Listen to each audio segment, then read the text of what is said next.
All right, I felt like it was time to do another of what I like to call my favorite games and projects, something like that. I want to add another video to that playlist.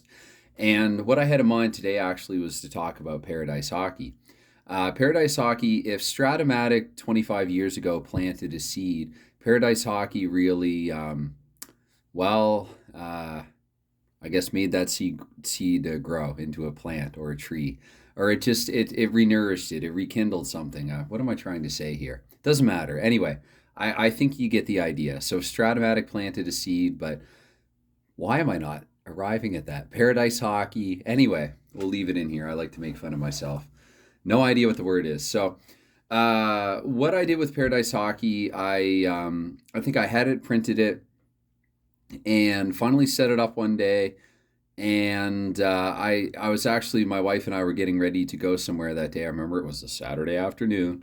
And we actually went out to a board game cafe of all places. And we played some really cool board games that day as well. I think that was the day that we played Kahuna and Mr. Jack, two excellent board games that have nothing to do with hockey.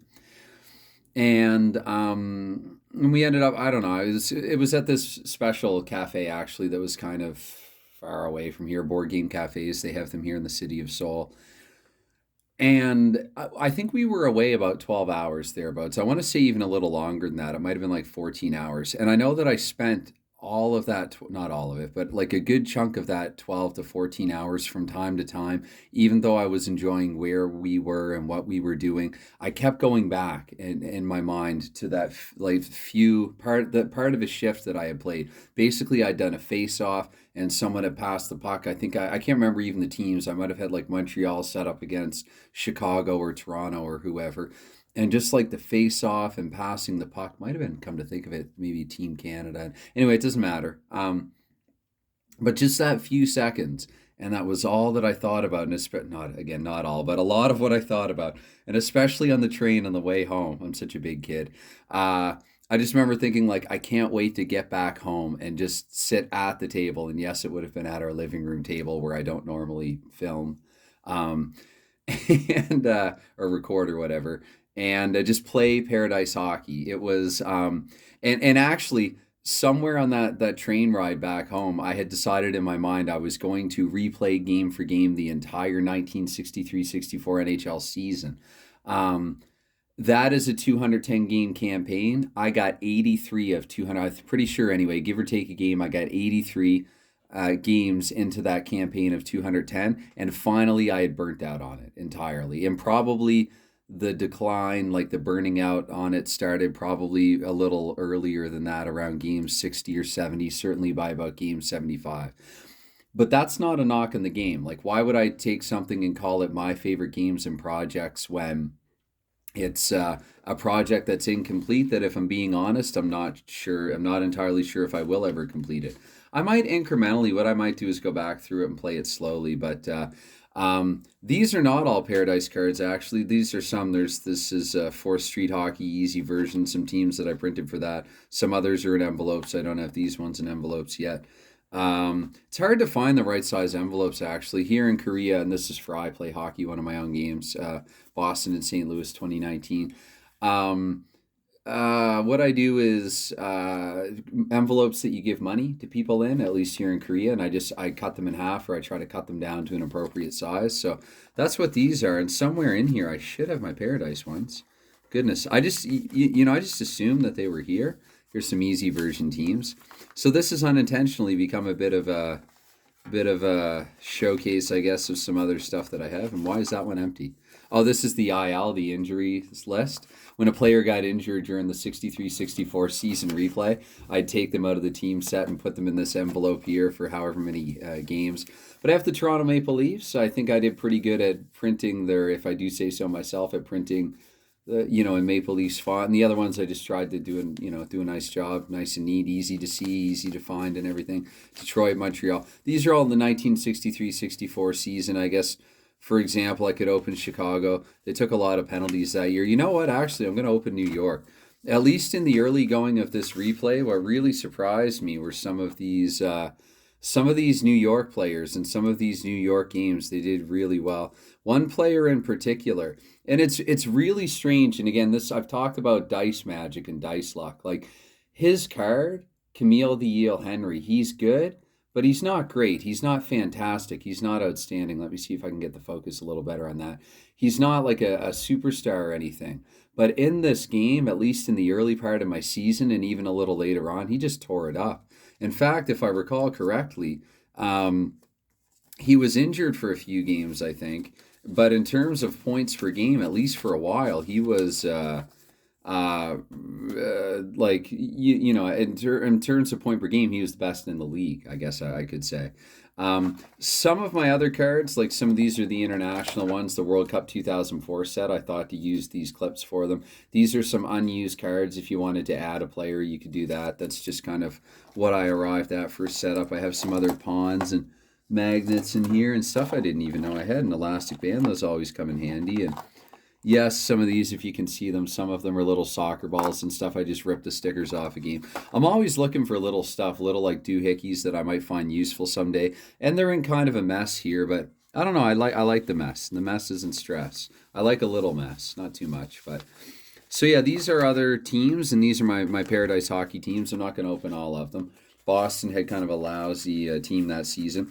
Though that season, one goaltender, Eddie Johnston, played every minute of every game, was the final time that had happened in NHL history.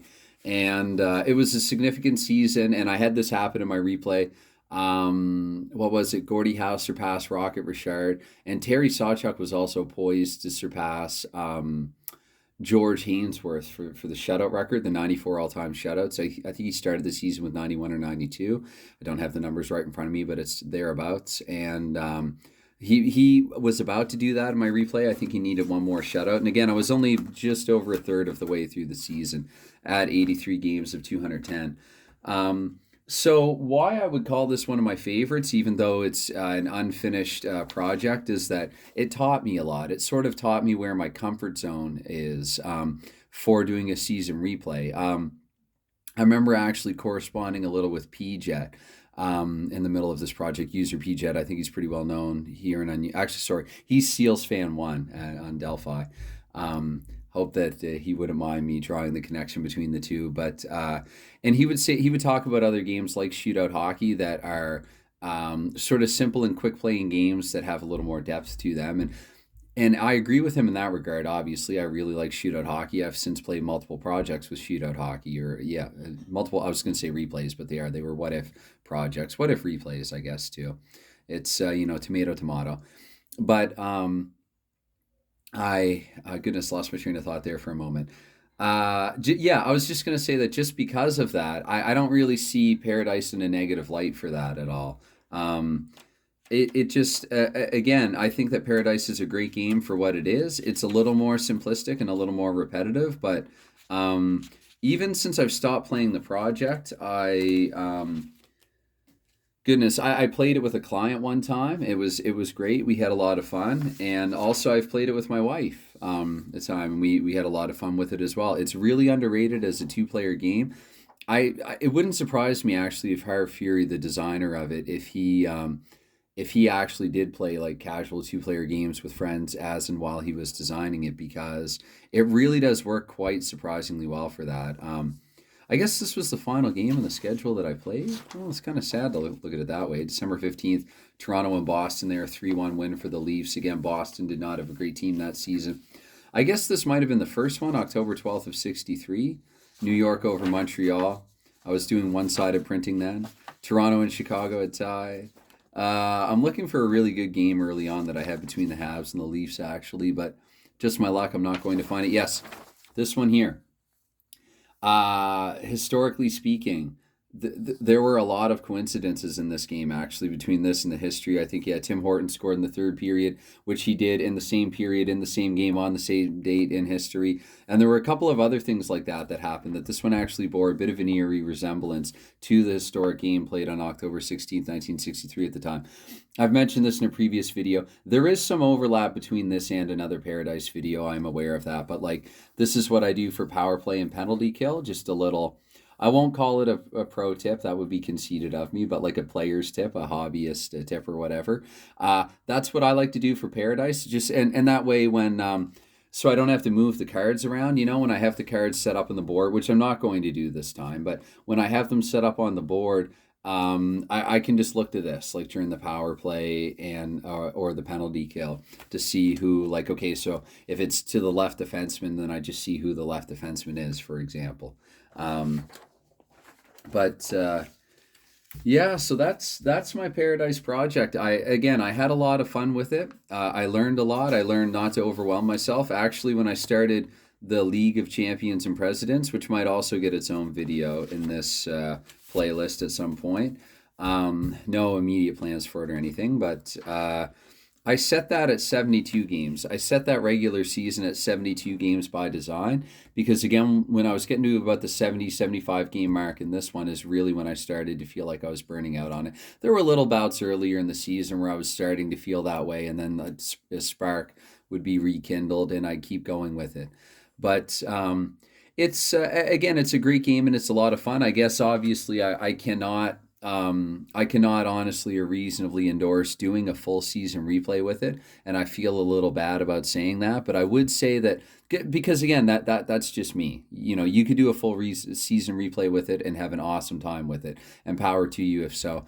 Personally, I would recommend Paradise Hockey more for a short tournament. I would say tournament, perhaps a playoff series, best of seven. Something along those lines. And again, I want to reiterate, this is an underrated two-player game. I'm going to keep mentioning it until I hear it mentioned elsewhere, because I do not hear it mentioned elsewhere. I would actually, I was just thinking about this actually as I was getting this here iced coffee ready to start this video. I think it would even be a lot of fun. I'm thinking ahead, obviously. I kind of want to try to do a live stream, and not just a video, but a live stream. And if I do that, I think it'd be pretty cool to have the Paradise board set up and actually play with somebody on a live stream. And what I could do is, you choose your lines, I set them up. I use the dice tower. I'm going to roll down the middle, obviously. And but you choose your lines and you set them up. And when it comes time to change lines, you just tell me, like, okay, you want to go forward line 2, defense pair 3, or whatever. And we could try something like that. I think that would be pretty cool. I think it'd be a lot of fun. Maybe no one else shares that idea. I do have a habit sometimes, if I get this idea and I think it's the greatest idea ever and no one else shares that idea, that is entirely possible here. But I think I want to at least try live streaming sometime, or streaming, or whatever it's called on YouTube streaming. Um, just to try it out, like, just to see if it feels any different than doing a video like now that I'm recording and uploading. Because I just think it'd be win-win. Like, either some people that watch and say hello, and that might make it fun if anybody does. That'd be greatly appreciated, obviously. But even if not, I mean, if no if no one checks it out while I'm doing it live, then at least the pressure's off. And and if it's terrible, I just don't upload it, but or don't save it, or whatever you do when you're streaming on YouTube. I'm not even sure.